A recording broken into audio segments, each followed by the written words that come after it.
Terima kasih pemirsa, Anda masih bersama kami dalam MNC News Prime dan kita akan lanjutkan kembali dialog bersama dengan para narasumber yang malam hari ini yang sama-sama akan membahas terkait dengan bagaimana mencegah stunting di Indonesia karena itu adalah sesuatu isu yang penting. Masih bersama kami Pak Usman Kansong dan juga Pak Hasto Wardoyo. Saya kembali ke Pak Hasto Wardoyo tadi terkait dengan pencegahannya atau rencana pencegahannya ini memang sudah dibuat sedemikian rupa karena kita tahu bahayanya stunting. Tapi saya ingin tanya lebih lanjut, kenapa stunting ini sepenting itu Pak? Dan seperti apa dampak bagi negara jika stunting ini atau kasus isu-isu stunting ini tidak diselesaikan? Ya, tadi sudah disampaikan Pak Dirjen ya, Pak Kansong ya, bahwa kita tahun 2030 sudah mulai bonus demografi dan kita tahu bahwa di tahun 2035 akan terjadi aging population. Jadi banyak orang-orang tua yang usia panjang. Nah, kalau seandainya ya generasi muda kita ini tidak terkesiap untuk sebagai penanggung ya usia-usia tua itu, kita memasuki Indonesia Emas itu cukup berat ya. Karena dependensi rasio atau rasio ketergantungan antara jumlah orang-orang yang produktif dibanding yang tidak produktif sekarang ini kan masuk puncaknya, mendekati puncaknya 2025, 2030 ini puncaknya ya. Kalau seandainya puncak orang-orang harus produktif tetapi tidak produktif, maka ini sangat berbahaya sekali. Karena kemudian akan merepotkan bonus demografi tadi yang disampaikan Pak Osman tadi. Nah inilah yang menjadi hal yang sangat serius kalau menurut saya. Seandainya kualitas SDM kita tidak bagus, maka kita berat untuk menanggung bonus demografi, tidak menjadi berkah, tetapi menjadi musibah. Artinya tidak menjadi modal pembangunan, tapi kemudian menjadi beban pembangunan. Saya kira ini harus kita sadari bersama. Yang kedua, kalau seandainya kita itu terlena dengan kualitas SDM, memang kenyataannya ya kita high skill kita itu termasuk yang ketinggalan untuk seperti yang di launching oleh World Bank itu juga di sana menyampaikan bahwa human capital index kita kan masih cukup sedikit lebih rendah dibandingkan negara-negara maju.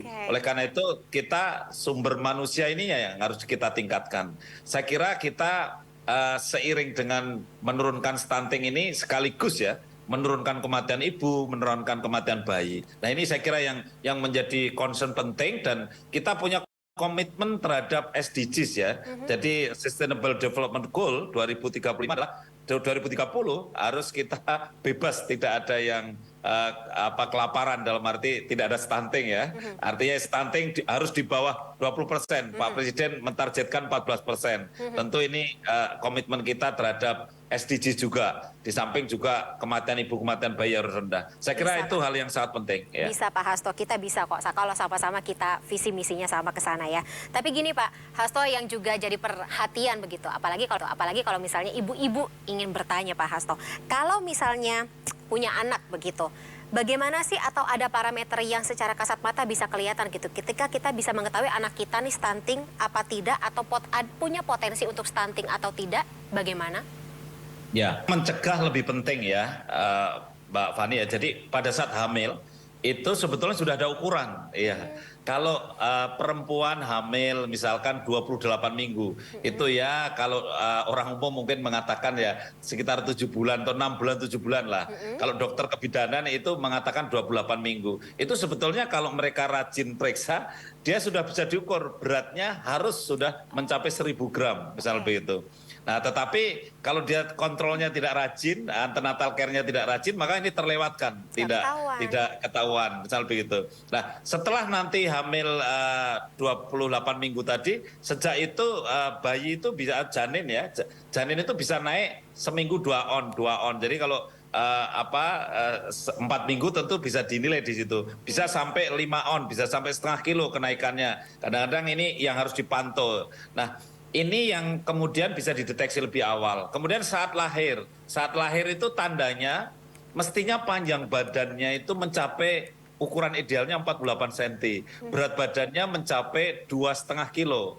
Nah, mohon perhatian bagi yang lahir panjang badannya kurang dari 48 cm, kemudian beratnya kurang dari 2,5 kilo, ini mohon perhatian. Begitu juga umur kehamilannya. Umur kehamilan kan harusnya 40 minggu, tapi ada yang belum waktunya lahir sudah lahir. Oh, Eh, prematur. Data kita menunjukkan bahwa kelahiran prematur di Indonesia cukup besar ya. Oleh karena itu, ini yang menjadi perhatian utama juga terkait dengan persiapan mencegah stunting. Kemudian yang terakhir, itu setelah lahir, ini kan panjang badan dipantau terus ini, dipantau terus. Nah, hati-hati ketika di posyandu, kemudian ukuran panjangnya tidak sesuai dengan umurnya. Nah, ini harus sudah betul-betul perhatian. Tetapi ingat, sebelum nanti panjang badannya tidak sesuai dengan umurnya, itu sebelumnya itu biasanya didahului oleh kenaikan berat badannya tidak sesuai gitu. Jadi Oh. hati-hati ketika anak kita naik berat badannya 2-3 bulan tidak naik sesuai dengan standar yang normal, maka sebentar lagi tinggi badannya akan ketinggalan gitu. Nah, sebetulnya ada istilahnya ya early warningnya ya. Jadi sebelum dia akan stunting sebetulnya sudah bisa kita lihat berat badannya kurang. Makanya jangan terkecoh dengan hanya berat badan, tapi tinggi badan ini penting untuk diukur. Begitu Mbak Fani. Pokoknya kita lihat sebagai orang tua harus dilihat semuanya secara menyeluruh dan juga tadi kontrol secara berkelanjutan ya Pak Hasto. Nah Pak Usman, kalau misalnya kita bicara mengenai sosialisasi dari Kemenkominfo gitu, dari pemerintah. Kan kalau banyak ibu muda gitu ya, pasangan muda terutama yang punya anak sebagai salah satu usia yang paling emas gitu untuk mencegah stunting ini. Mereka banyak menggunakan media sosial tentunya. Nah, bagaimana Kemenkominfo ini bisa memanfaatkan media sosial tersebut untuk melancarkan sosialisasi kampanye cegah stunting? Iya, justru kita kalau dilihat secara kuantitatif itu lebih banyak menggunakan media sosial untuk mengkomunikasikan kepada publik pencegahan stunting. Ya, misalnya kita juga melibatkan influencer. Ya, kita melibatkan contohnya ini ya Maudy Ayunda misalnya. Ini kan Maudy ini bisa dijadikan contoh yang baik ya bagaimana dia ini menikah ketika usianya sudah cukup, dia sekolah dulu tinggi begitu kan, ya kemudian menikah dan ini bisa dijadikan contoh itu salah satu yang kita sebarkan di media sosial. Selain itu kita juga membuat kartun-kartun, ya kita membuat pesan-pesan untuk bagaimana kita memperhatikan pola makan. Ya misalnya kita sampaikan dalam satu piring itu harus ada beraneka ragam menu. Jadi tidak boleh pilih-pilih menu, artinya doyannya itu mulu begitu. Daging-daging Jadi terus. ya begitu loh. Jadi harus variatif. Kemudian kita edukasi, kita sarankan untuk memakan buah dan sayur karena itu adalah sumber vitamin dan mineral. Kemudian jangan hilangkan karbohidrat. Kadang-kadang ini kita takut gemuk barangkali begitu kan, akhirnya tidak makan karbohidrat ya apalagi waktu hamil misalnya begitu kan, ini bisa menyebabkan anaknya tidak sesuai pertambahan berat badannya, akhirnya bisa lahir prematur. Nah ini kita sampaikan jangan hilangkan protein begitu ya, jadi makan ikan, makan daging itu juga tetap perlu. Ya jangan berpikiran takut kolesterol misalnya, itu tetap ya kalau proporsional kan tentu tidak akan berakibat apa-apa begitu, justru malah positif, malah baik. Nah ini yang kami edukasi kepada masyarakat terutama melalui media sosial begitu. Bahkan kami juga merencanakan ini bekerja sama dengan operator seluler yang kita bisa buat SMS blast atau kita bikin WhatsApp blast, karena operator itu kan punya data ya, data siapa penggunanya, nomor ini siapa penggunanya, usianya berapa begitu. Ini kan kalau mau punya nomor HP kan mengisi data-data itu begitu kan.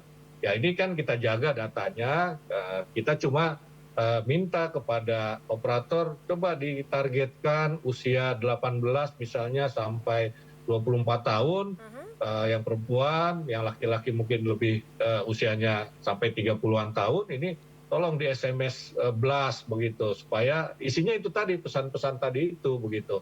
Ya kita memang dalam SMS blast tidak ada data ini orang mau menikah atau tidak begitu kan, kita tidak tahu begitu, tetapi dengan umur kita bisa lihat begitu, bisa lihat ini target kita, karena target kita di tahun kemarin dan saya kira juga tahun ini adalah calon pengantin katakanlah begitu, atau mereka yang sudah dalam usia yang bisa memasuki usia perkawinan. Nah itulah yang kita lakukan. Jadi konten-kontennya betul-betul edukatif untuk meningkatkan gizi, juga untuk laki-laki ini.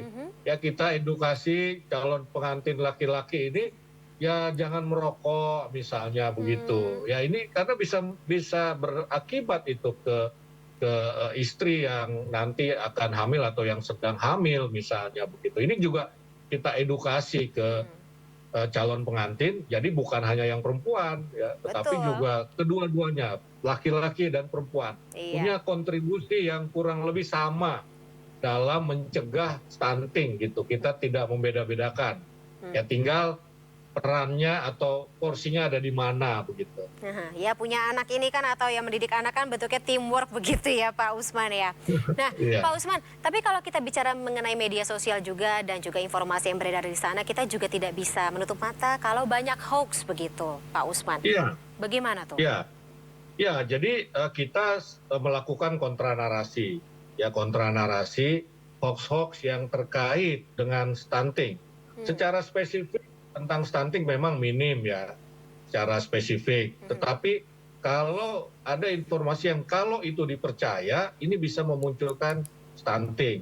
Ya misalnya tadi informasi-informasi bahwa jangan makan misalnya begitu kan. Nasi, katanya kan sekarang gitu ya, influencer kurangi nasi.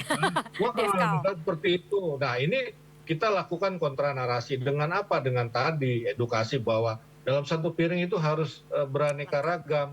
Ya ada kecukupan gizi misalnya begitu. Ya tidak boleh pilih-pilih hanya doyan yang ini saja begitu. Nah ini kita lakukan kontranarasi terhadap hoax-hoax tadi itu begitu. Baik. Nah, untuk di segmen berikutnya mungkin kita juga akan lebih dalami lagi terkait dengan upaya seperti apa gitu. Karena mengingat bahwa memang kalau untuk pemerintah sendiri sudah concern dalam isu stunting ini sejak lama. Tapi sampai dengan saat ini angka stunting pun juga masih belum menunjukkan tanda-tanda untuk minim sekali gitu di Indonesia khususnya. Apa saja sih sebenarnya tantangannya? Tapi nanti ya Pak Usman dan juga Pak Hasto kita dalami di segmen berikut. MNC News Prime akan kembali setelah jeda pemirsa. Tetaplah bersama kami.